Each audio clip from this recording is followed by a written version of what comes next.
আতঙ্ক বা ভুল বুঝাবুঝি বা যেটি গুজব এই ছড়ানো থেকে বন্ধ থাকে। আপনারা জানেন সূরা নেজামির প্রথম পর্যায়ে যে ইজতেমা সেটি প্রথম ধাপটি গতকালকে শেষ হয়েছে, আজকে থেকে দ্বিতীয় ধাপটি শুরু হয়েছে। আমাদের যে নিরাপত্তা ব্যবস্থা যেটি ছিল প্রথম পর্বের প্রথম ধাপের, সেই একই নিরাপত্তা এখন আমরা কন্টিনিউশন করছি। আমরা এই কন্টিনিউশনের মাধ্যমে জনগণকে নিরাপত্তা দেওয়ার সকল ব্যবস্থা নিয়েছি। আমরা 16টি ওয়াচ টাওয়ারের মাধ্যমে আমরা বাইনোকুলার দিয়ে জনগণের গতিবিধি লক্ষ্য রাখছি। আমরা সিসি ক্যামেরায় 335টি সিসি ক্যামেরার আওতাধীন সমস্ত মাঠটিকে নিয়ে এসেছি।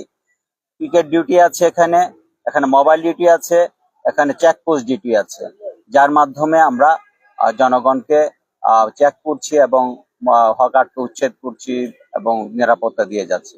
মাঠের ভিতরে আমরা সাধারণত পোশাকে কাজ করি না, আমরা সাদা পোশাকে কাজ করি, যেটি আপনাদের লক্ষ্যে আসবে না। আমরা জনগণের সাথে মিশেই কাজ করি।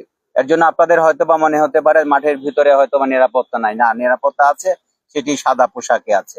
আমরা সেই ব্যবস্থাটি নিয়েছি। আমরা গত প্রথম পর্বটি যেভাবে সুন্দরভাবে করতে পেরেছি আপনাদের সহযোগিতায়, দ্বিতীয় পর্বটি সেভাবে সুন্দরভাবে করতে চাই এবং আমাদের সহযোগিতা চাই।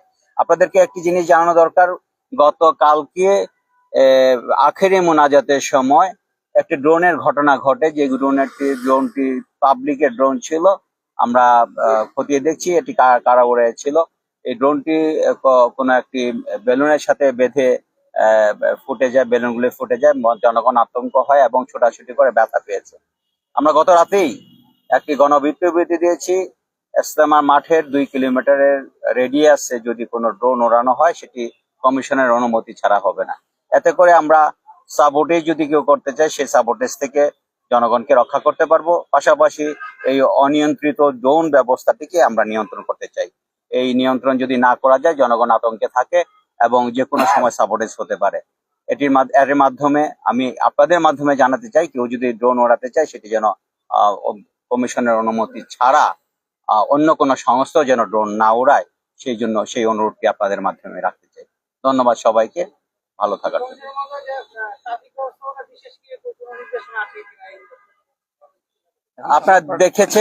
আপনারা দেখেছেন গত পর্বে আমরা যে ট্রাফিক ব্যবস্থা রেখেছি সেটিতে মোটামুটি ট্রাফিক সকাল 7:30 পর্যন্ত ট্রাফিক চলাচল করেছিল।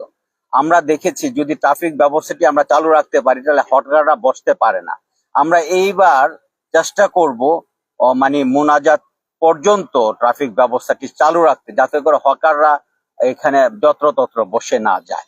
আমরা ট্রাফিক ব্যবস্থাটি এইবারই মনে হয় আপনারা জানেন যে ট্রাফিক ব্যবস্থাটা স্মুথ ছিল, আমরা এই স্মুথ ট্রাফিক ব্যবস্থাটি রাখতে চাই। আমরা ড্রোনের মাধ্যমে লক্ষ্য রাখছি কোথায় ট্রাফিক ব্যবস্থা যানজট লেগে যাচ্ছে, সেখানে বাড়তি সহযোগিতা দিয়ে সেখান থেকে যানজট সরানোর চেষ্টা করছি।